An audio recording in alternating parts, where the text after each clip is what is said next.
Imagine this. Russia is attacked.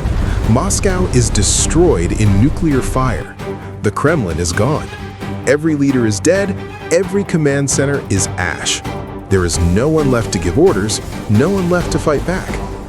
But deep beneath the Ural Mountains, hidden inside solid granite, a machine is watching, waiting, calculating.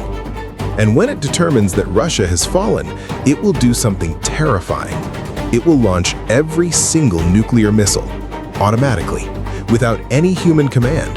Total annihilation. This is not science fiction. This is real.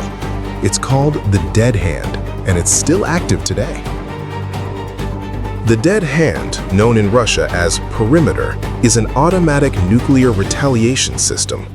Its purpose is simple but horrifying. Guarantee that even if Russia is completely destroyed, its enemies will be destroyed too. No escape, no survival, for anyone. The concept is called mutual assured destruction. If you kill us, we kill you. No one wins, everyone dies. The entire planet loses. But there was a problem, a nightmare scenario.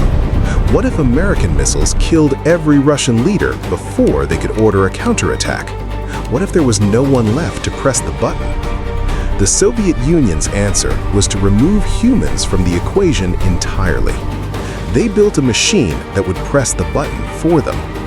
Deep underground, protected by hundreds of meters of solid granite, this system monitors Russia constantly, day and night. It checks for nuclear explosions. It checks if Moscow is still responding. It checks if the leadership is alive. And if the answers are wrong, it takes action. To understand the Dead Hand, you need to understand the Cold War. By the 1970s, the United States and Soviet Union had enough nuclear weapons to destroy the world several times over. Thousands of missiles, tens of thousands of warheads. But the Soviets had a fear, a specific nightmare scenario. American strategists had developed something called a decapitation strike. The idea was simple: launch a surprise attack that kills Soviet leadership before they can respond. Take out Moscow, take out the generals, take out everyone who could give the order to fire back. No leadership, no retaliation. America wins. The Soviets were terrified. Their entire nuclear deterrent depended on leaders being alive to use it. What if they weren't? In 1974, Soviet engineers began working on a solution, a failed deadly system, something that would guarantee retaliation even if every human decision-maker was dead. By 1985, the Dead Hand was operational. Now, attacking Russia wasn't just risky, it was suicidal. Even if you killed everyone, the machines would finish the job.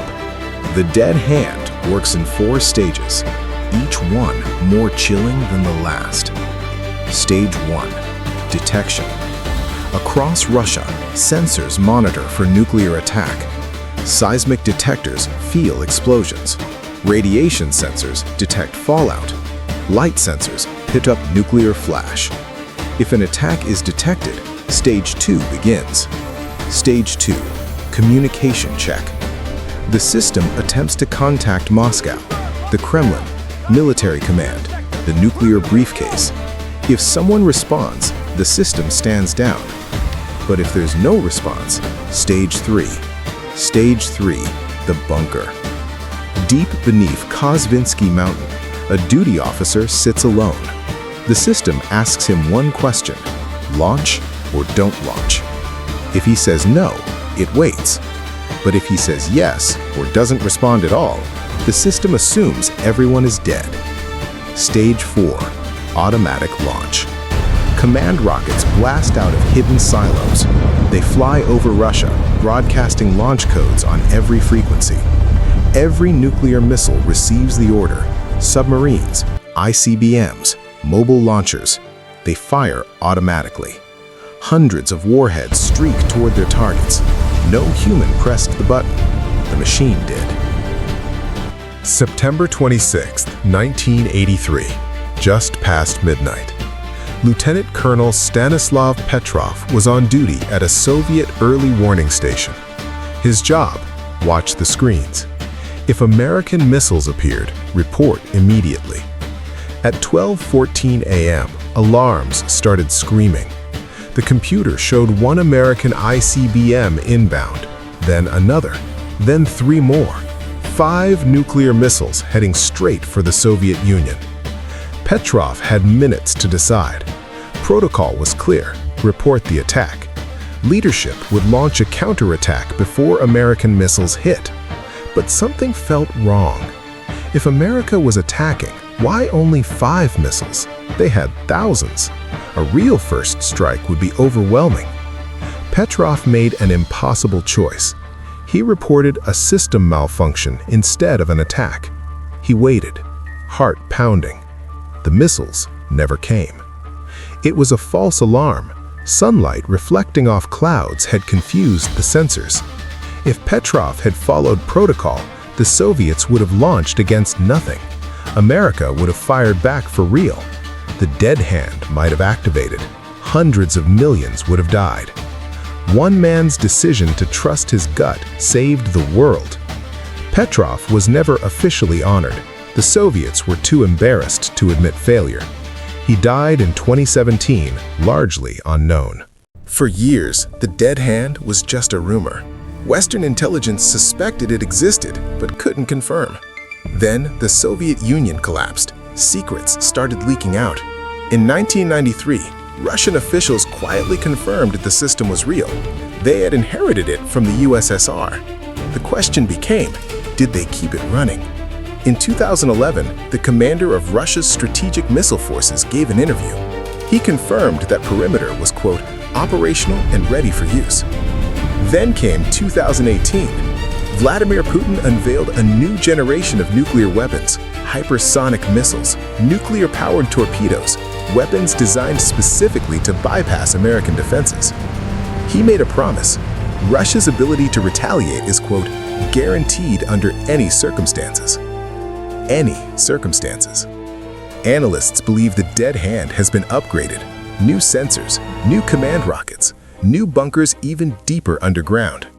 Somewhere beneath the Ural Mountains, the machine is still watching, still waiting, still ready. The dead hand creates an impossible moral question. Imagine you're the duty officer in the bunker. The world above has been destroyed.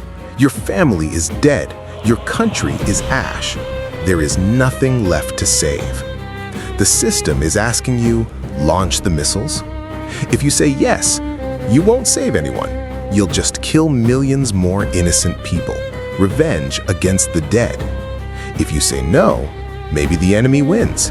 Maybe they rebuild while Russia is gone forever. What would you choose? Some argue the dead hand keeps the peace. It guarantees that nuclear war is unwinnable. No rational leader would attack knowing the machines will retaliate. Mutually assured destruction works. Others call it insane, a doomsday device that could end human civilization over a technical glitch. Petrov proved how easily mistakes can happen. The truth is somewhere in between. The dead hand exists because humans don't trust each other.